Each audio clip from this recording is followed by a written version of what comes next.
नमस्कार दोस्तों, मैं हूं नमिता। एक बार फिर आपका प्रोग्राम सेहत लाइव में बहुत बहुत स्वागत करती हूं। आज एक और नए एपिसोड के साथ हम आपसे जुड़ चुके हैं।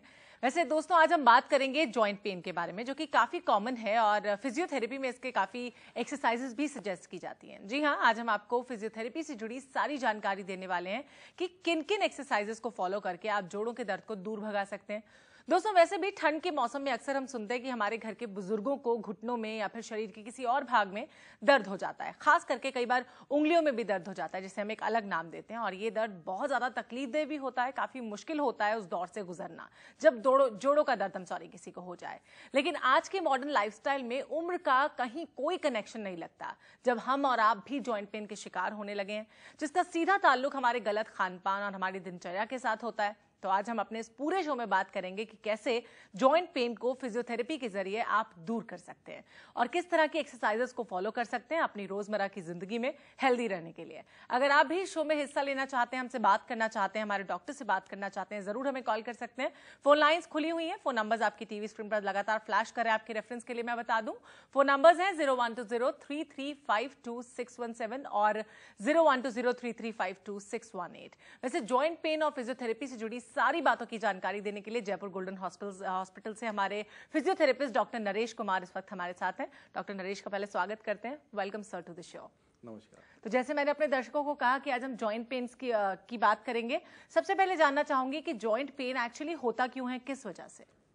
देखिए, जॉइंट पेन के बारे में बताना चाहूंगा कि हमारे शरीर के अंदर जो हड्डियां होती है ना, उसके अंदर हड्डियों के बीच में जो मूवमेंट होती है हमारी, वो जॉइंट की वजह से होती है जी। और एक हड्डी से मांसपेशियां हमारी ओरिजिन करती है, दूसरे पे चली जाती है, वो एक्शन कराती है हमारा। और जहाँ जॉइंट होते हैं वहाँ लुब्रिकेशन के लिए कोई ना कोई फ्लूइड होता है, उसको नरिशमेंट के लिए ब्लड सप्लाई होती है हमारी। जैसे इसमें ठंड का और एजिंग का भी बहुत बड़ा रोल होता है। जैसे जैसे हमारी सर्दियां बढ़ती जाती हैं या हमारी उम्र भी जैसे जैसे बढ़ती है ना, तो ब्लड सर्कुलेशन थोड़ा सा जॉइंट की तरफ कम होना शुरू हो जाता है। लुब्रिकेशन हमारा जो उसकी कहते हैं ना गाढ़ापन, जो उसका चिपचिपापन है, अगर वो भी कम हो जाए तो जॉइंट की घुटने की बीमारी शुरू हो सकती है, कमर की बीमारी शुरू हो सकती है, और काफी कुछ बहुत सारे जॉइंट हमारे इन्वॉल्व हो सकते हैं इस बीमारी के अंदर। तो कौन कौन से मेनली जॉइंट्स होते हैं? वैसे तो कॉमनली हम देखते हैं घुटनों में दर्द हो रहा है किसी के बड़ी उम्र के साथ, या उंगलियों में दर्द हो रहा है, कंधों में दर्द हो रहा है। इसके अलावा और कौन से ऐसे जॉइंट्स हैं जो मुझे लगता है कि दर्शकों को जानना चाहिए उसमें पेन हो सकता है? देखिए, सबसे ज्यादा हमें परेशानी हो सकती है कमर के अंदर। कमर और घुटना दो ऐसे जॉइंट है हमारे जिनके ऊपर हम जब खड़े होते हैं ना, तो सबसे ज्यादा शरीर का जो वजन है, जैसे मान लो अगर किसी इंसान का वजन है 100 किलो, तो मैक्सिमम 70 to 80% जो वेट आता है वो घुटने पर आता है। अगर हम बैठ जाते हैं तो घुटने फ्री हो गए, तो हमारा जो भी वेट आता है ना सिटिंग पोजीशन के अंदर, जब हम बैठे हुए हैं, तो कमर के निचले हिस्से पर आता है। तो जिस चीज पर ज्यादा वजन आएगा, जहां ज्यादा कंप्रेशन होगा, वहां पर डीजनरेशन भी सबसे ज्यादा होती है। और इवन दूसरी चीज ये है कि हम लोग एक्टिविटी कम करते हैं, एक्सरसाइज कम करते हैं, जिससे कि हमारे जॉइंट के अंदर मोशन कम होता है, मोबिलिटी कम होती है, जॉइंट फ्लेक्सिबिलिटी कम हो जाती है। मसल अगर हम इस्तेमाल नहीं करेंगे तो उसका डिसयूज होता है, तो उसके अंदर भी मसल थकनी शुरू कर देंगी और वहां पे मसल कमजोर हो जाएंगे, जॉइंट पे प्रेशर आएगा तो जॉइंट खराब होने शुरू हो जाएंगे। इसको बोलते हैं डीजनरेटिव जॉइंट डिजीज। जैसे आर्थराइटिस हो गया हमारा, घुटने की आर्थराइटिस, लंबर यानी कमर के निचले हिस्से में होती है लंबर स्पॉन्डिलोसिस, गर्दन के अंदर होती है बीमारियां जिसको बोलते हैं सर्वाइकल स्पॉन्डिलोसिस। ये एज रिलेटेड चेंजेस के कारण ज्यादा हो सकता है। या हमारा पोस्चर गलत है, किसी गलत पोस्चर में हम काम करते हैं। सपोज करो हमारा जॉब है जिसमें हमें 8 घंटे बैठा रहना पड़ता है, 8 से 12 घंटे लोग बैठे रहते हैं। तो मैंने जो अभी बताया आपको कि कमर के निचले हिस्से पर अगर हम बैठे हुए हैं तो सबसे ज्यादा प्रेशर आएगा। अगर हम सिटिंग पोस्चर में और झुक के काम करें तो कमर की अंदर जो हड्डियां होती है ना, लंबर रीजन जिसको हम बोलते हैं, लो बैक पेन, तो हर हड्डी के बीच में एक डिस्क होती है, और डिस्क का जो अंदर का जो क्या कहते हैं एक मटेरियल होता है, उसको बोलते हैं न्यूक्लियस। वो जेल टाइप होता है हमारा, उस पर प्रेशर बढ़ेगा तो फैलना शुरू कर देगा। और बाहरी स्ट्रक्चर जो टाइट होता है उसको एनुलस बोलते हैं, उसको भी प्रेशर के कारण वो प्रोलैप्स हो सकता है, जिससे डिस्क की बीमारी भी हो सकती है हमें। और स्पाइन से निकलती है नसें, अगर डिस्क हमारी प्रोलैप्स हो रही तो कहीं ना कहीं हमारे न्यूरल स्ट्रक्चर यानी नसों को दबाएगा और पूरे पैर में दर्द आ सकता है। और यही बीमारी अगर गर्दन में हो, गर्दन में डिस्क की बीमारी हो हमारी, तो यंग एज में भी हमें हाथों के अंदर सुनपन, परेशानी और ये बीमारी हो सकती है। यानी हम ये कह सकते हैं कि जो हमारी स्पाइन है, जो रीढ़ की हड्डी है, वो जड़ होती है, वो रूट होती है किसी भी प्रॉब्लम को जन्म देने के लिए, और वो वैसे भी एक ऐसी जड़ है जो हमारे पूरे शरीर को संभाल कर रखती है। देखिए ऐसा है कि हमारा जो ब्रेन है ना, ब्रेन दिमाग, इसका जो कंटिन्यूशन है वो स्पाइनल कॉर्ड, वहां से निकलती है नसें। स्पाइनल कॉर्ड का जो प्रोटेक्शन है वो करता है हमारी स्पाइन। स्पाइन के अंदर होते हैं 33 हड्डियां, 33 हड्डियों के पीछे की तरफ से स्पाइनल कॉर्ड आ रहा है और वहां से न्यूरल फोरामिना है जहां से नसें निकलती हैं। गर्दन की नसें हाथ पैरों में करंट देती हैं, जिससे हमारी हमें पता चलता है गर्म ठंडे का, हमारे हाथ पैर काम कर रहे हैं। ऐसे कमर की नसें पैरों में करंट देती हैं। गर्दन या कमर दोनों में से किसी हिस्से के अंदर भी कोई भी स्पाइन की बीमारी होगी, चाहे स्पॉन्डिलोसिस हो, लिस्थेसिस हो, हड्डी आगे पीछे चली जाए, या एजिंग सिम्टम हो हमारे, जिसके अंदर हमारा स्पाइनल कैनाल स्टेनोसिस होती है, नस दब जाएगी तो पैरों में या हाथ के अंदर हमारा मांसपेशियां कमजोर होनी शुरू हो जाएंगी, सीवियर पेन आएगा पूरे हाथ के अंदर, किसी भी जो रूट हमारी कंप्रेस होगी।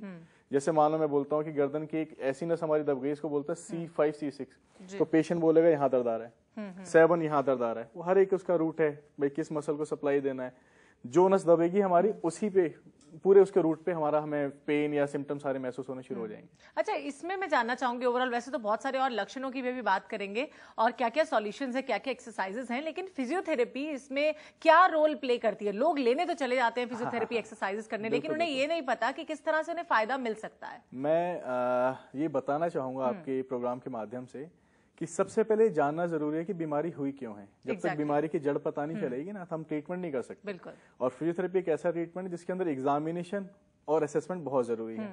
हमें जॉइंट का एग्जामिनेशन करना होता है कि उसकी रेंज कितनी है, हमें मसल का एग्जामिनेशन करना होता है कि उसके अंदर पावर कितनी है, ठीक है, हमें नस का एग्जामिनेशन करना होता है कि कौन सी नर्व हमारी ब्लॉक हो रही है इसके अंदर। अगर हम जड़ पे पहुंच गए तो हमें उसका ही निदान करना है।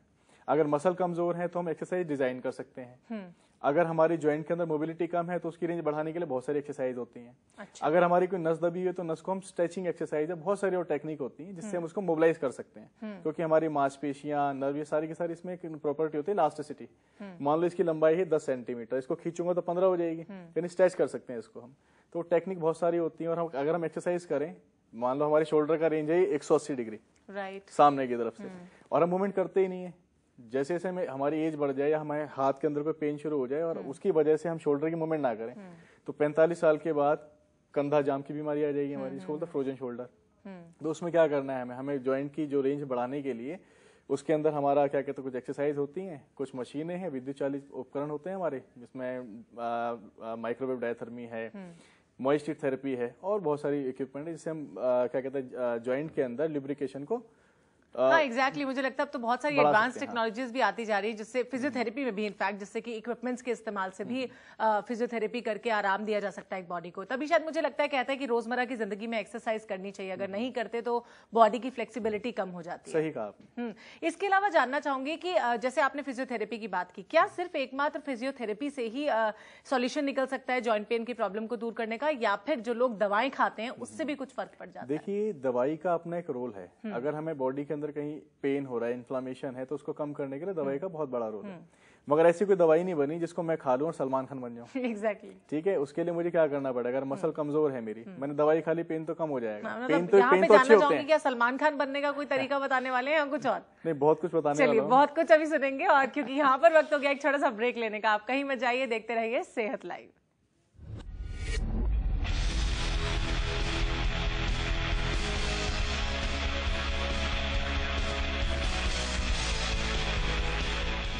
तो ब्रेक के बाद एक बार फिर सेहत लाइव में आपका स्वागत है। आज मैं बात कर रही हूँ जॉइंट पेन के बारे में, यानी जोड़ों के दर्द के बारे में। किस तरह से आप फिजियोथेरेपी के थ्रू जोड़ों के दर्द को दूर कर सकते हैं, किस तरह की एक्सरसाइजेस परफॉर्म कर सकते हैं, इसके बारे में डॉक्टर नरेश के साथ जरूर बात करेंगे। लेकिन अभी बात करते हैं कि किस तरह से हमारी मसल्स जो हैं वो स्ट्रांग होती हैं फिजियोथेरेपी से। आप बात कर रहे थे सलमान खान बनने की, तो किस तरह से सलमान खान बना जा सकता है? हाँ, मैं ये बताना चाहूंगा कि दवाई का रोल हम डिस्कस कर रहे थे कि कोई परेशानी है, कोई इन्फ्लेमेशन, उसको कम कर सकते हैं। मगर जो जड़ है बीमारी की, उसको ठीक करने के लिए, मान लो मेरा हाथ के अंदर पावर है 50%, मैं अब पेन हो रहा है इसके कारण, मैं कोई काम करता हूँ, एक्टिविटी करता हूँ, मसल पे लोड आता है, जैसे मान लो मैं हाथ उठा रहा हूँ, ये ग्रेविटी वर्क कर रही है, मांसपेशियां कमजोर है, दवाई खा ली, मैंने रिलैक्स कर लिया, पेन ठीक हो जाएगा। जब मेरा हाथ दोबारा मैं उठाऊंगा, वापस लोड होगा इसके अंदर, पेन आना शुरू हो जाएगा। Exactly. तो इसको ठीक करने के लिए हमें क्या करना है, पहले टोन बढ़ाने की एक्सरसाइज करनी होती है। इसको बोलते हैं आइसोमेट्रिक एक्सरसाइज करो। अच्छा, ठीक है, नॉर्मल मूवमेंट करो, अपनी फुल रेंज ऑफ मोशन अपना मेंटेन रखो, जिससे कि हमारे जॉइंट के अंदर मोबिलिटी बनी रहे हमारी। ठीक है, जो फ्लूइड है हमारा, इसको बोलते हैं साइनेबल फ्लूइड, उसका जो चिपचिपापन है वो गाढ़ा ना हो, वो नॉर्मल उसका लुब्रिकेशन बना रहे, वो गाढ़ा ना हो। यहाँ पर एक सवाल करना चाहूंगी, आपने कहा कि मोबिलिटी बढ़ाने के लिए, फ्लेक्सिबिलिटी इंक्रीज करने के लिए फिजियोथेरेपी की एक्सरसाइजेस करनी पड़ती हैं। कई बार हम देखते हैं एज के साथ साथ हड्डियां बहुत कमजोर हो जाती हैं, और अगर इस एज के लोग मान लीजिए 70 क्रॉस या 65 क्रॉस, जो एक्टिव इतना नहीं है, जिनकी हड्डियों में इतना मजबूती नहीं है, क्या उसमें हड्डी का क्रैक होने का खतरा भी रहता है या फ्रैक्चर होने का खतरा भी रहता है? देखिए, अगर हम कोई ऐसी एक्टिविटी करते हैं, देखो अब मैं अपना हाथ उठा रहा हूँ, मेरी मसल में पावर नहीं है जी। अपना हाथ उठाने में फ्रैक्चर नहीं हो सकता है इसके अंदर। ठीक है, अगर हमारी हड्डियों के अंदर मतलब कैल्शियम की कमी है या हड्डियां कमजोर है, इसको बोलते हैं ऑस्टियोपोरोसिस। इस बीमारी के अंदर हमारा मांसपेशियों में भी दर्द आता है, क्योंकि मैंने बताया ना, मांसपेशियां हड्डी से ओरिजिन करती हैं और हड्डी में एक जॉइंट क्रॉस करके वहां पे उसका इंसर्शन पॉइंट होता है, यानी वहीं चली जाती है, वहां एक्शन कराती है। जिस मकान की नींव भी कमजोर होगी, ठीक है, तो गिरेगा ही गिरेगा।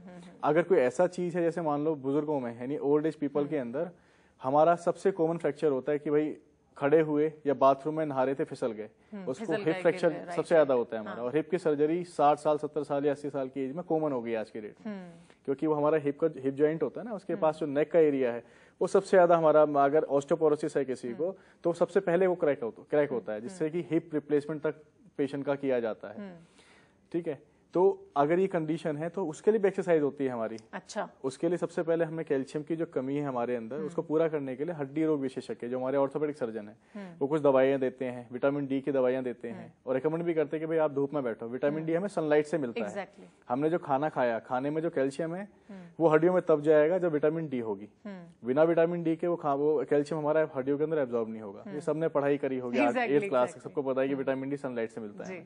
अगर वो कमी है विटामिन डी की, तो उसके लिए डॉक्टर हमें दवाई देगा।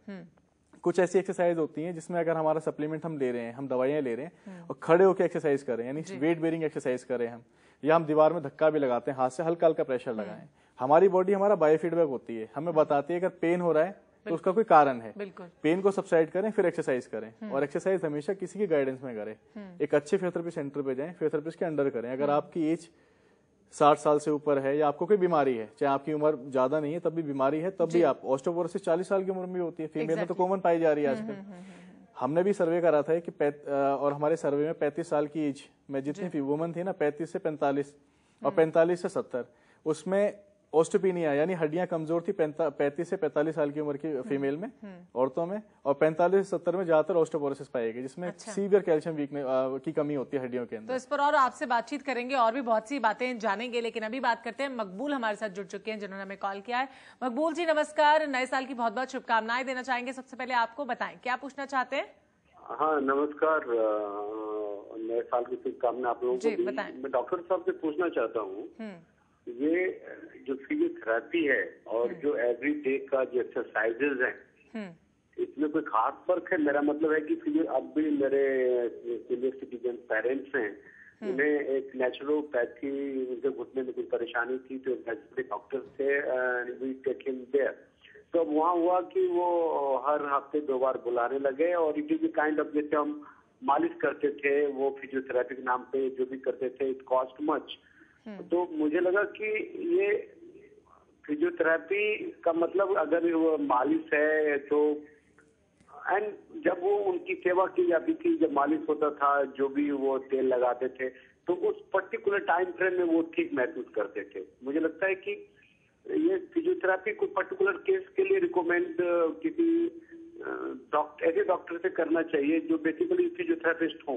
अदरवाइज नेचुरोपैथी के नाम पे दुकानें खुल गई हैं। मतलब किस पे ट्रस्ट करे आदमी कि फिजियोथेरेपी जरूरी है और इससे चेंज होना है, इससे फिजिकली अभी फिट होंगे। मकबूल जी आप लाइन पर ही रहिएगा हमारे साथ, आप कुछ जानना चाहते हैं इनसे डॉक्टर? नहीं, मुझे बहुत अच्छा लगा मकबूल जी कि आपने एक ऐसा क्वेश्चन उठाया जिसका अगर आप नहीं भी पूछते तो आज मैं जवाब देने वाला था। देखिए, सबसे पहले आप जानिए कि फिजियोथेरेपी है क्या चीज। फिजियोथेरेपी और नेचुरोपैथी और भी जो चिकित्सा पद्धति है ना, उसमें बहुत फर्क है। जैसे आपने नेचुरोपैथी कराई या कहीं मालिश कराई, मालिश तो आजकल बड़े बड़े होटल में भी हो रही है, इसको बोलते हैं रिजुविनेशन सेंटर या स्पा। अगर आप स्पा कहीं लेते हैं या मालिश कहीं कराते हैं तो उसके अंदर हमारी बॉडी के अंदर जो टॉक्सिन्स है उसको तो हम ड्रेन आउट कर सकते हैं, मगर फिर भी मांसपेशी में ताकत के लिए, जो बीमारी है उसको खत्म करने के लिए हमें खुद यानी एक्सरसाइज थेरेपी, ये फिजियोथेरेपी का पार्ट है। अगर आप किसी के पास जाते हैं तो नेचुरोपैथी भी लोग कभी कभी एक्सरसाइज बता देते हैं, योगा वाले के पास जाएंगे वो भी एक्सरसाइज बता देंगे, क्योंकि आपको ये तो पता नहीं है कि कौन सा बेटर डॉक्टर है या कौन सी एक्सरसाइज हमारे लिए काम की है। कभी कभी ऐसा होता है कि लोग टीवी पे योगा देखते हैं या किसी क्वैक के पास चले जाते हैं और उसको कमर की बीमारी है जिसमें उसकी हड्डी आगे पीछे खिसकी हुई है, उसको उल्टा लेटा के एक्सरसाइज करा देते हैं जिससे उसको स्पाइनल कॉर्ड इंजरी हो सकती है। ये चीजें उन लोगों के लिए अच्छी हैं जो नॉर्मल हैं, ठीक है। जैसे मैं नॉर्मल हूं, मुझे कोई बीमारी नहीं है, मैं योगा करूं, मैं स्पोर्ट्स करूं, मैं सब कुछ करूं, सब बात समझ में आती है। अगर मुझे कोई बीमारी है, मुझे कोई परेशानी है, तो हमेशा एक्सपर्ट की ही गाइडेंस में काम करें। एक अच्छा फिजियोथेरेपिस्ट, अगर आपको मैं तो सब अपने फिजियोथेरेपिस्ट बंधुओं से एक रिक्वेस्ट करना चाहता हूँ कि सारे अपने लोग अपने क्लिनिक पे अपना एक सर्टिफिकेट लगाएं जिसमें आपकी जो डिग्री हो मेंशन हो कि आपने बैचलर कर रखा है, जैसे बोलते हैं बीपी, बैचलर इन फिजियोथेरेपी। और अगर आप मास्टर्स हैं तो मास्टर्स किस चीज में करिए, आपने ऑर्थो में करिए, एमपीटी ऑर्थो में करिए, न्यूरो में करिए, स्पोर्ट्स में करिए, कार्डियो में करिए, पीड्स में करिए। इतनी सारी फील्ड है हमारी और हर फील्ड के अंदर अपनी एक खासियत और अपनी काबिलियत होती है। न्यूरो के पेशेंट का इलाज हमेशा मैं चाहता हूं कि जैसे स्ट्रोक किसी को हुआ है, किसी को लकवा पैरालिसिस है, तो वो एमपीटी न्यूरो स्पेशलिस्ट के पास ही जाए। तो आप जिस फिजियोथेरेपिस्ट से फिजियोथेरेपी करा रहे हैं तो मैं मानता हूं कि आपको उसकी डिग्री पूछनी चाहिए, क्या डिग्री है आपके पास, क्या कोई स्पेशलाइजेशन है आपके पास। और मैं इसके खिलाफ हूं कि लोग नेचुरोपैथी सेंटर में भी एक्सरसाइज सिखा रहे हैं, वो उनके पास कोई डिग्री तो है नहीं इस चीज की। फिजियोथेरेपिस्ट ने 5 साल की पढ़ाई की होती है, उसका मास्टर 2 साल की होती है, जिस इंसान ने 7 साल की पढ़ाई करी है और वो प्रैक्टिस कर रहा है डेली। हमारी फील्ड में प्रैक्टिस ही होती है। मैं जितने ज्यादा पेशेंट देखूंगा मुझे उतनी नॉलेज होगी। अगर मान लो मैं डेली के 50 पेशेंट देखता हूँ अपने ओपीडी में, तो महीने के कितने हो गए, महीने के हो गए 1500 पेशेंट, 1500 पेशेंट मैं देख रहा हूँ और 1 साल के अंदर होते हैं 18,000 पेशेंट। तो यानी मेरे को ज्यादा काबिलियत होगी और मैं एक्सरसाइज एक्सपर्ट हूँ। फिजियोथेरेपी एक्सरसाइज थेरेपी ही है, मगर आपको क्या एक्सरसाइज करनी है वो एक एक्सपर्ट फिजियोथेरेपिस्ट बता सकता है। गाइडेंस करें, अदरवाइज आपको में तो कहीं अगर भी कोई मालिक आएगा मेरा इलाज 2 सेकंड के लिए वो ये रहा, दवाई की आदत डाल, लोग मेरे पास आते हैं 2-2 साल से आ रहे हैं और उनकी हो गई कि वो एक्सरसाइज भी कराते हैं ना तो पड़ जाते हैं उनको, तो इलाज करने में भी हमें साथ पॉइंट। जैसे आपको में दर्द हो तो प्लीज इग्नोर ना करें, किसी अच्छे फिजियोथेरेपिस्ट दिखाएं और तब करना शुरू करते हैं। का मतलब है कि ना करें और करें, शुरुआत में होगा। चलिए अपना काम करते हैं।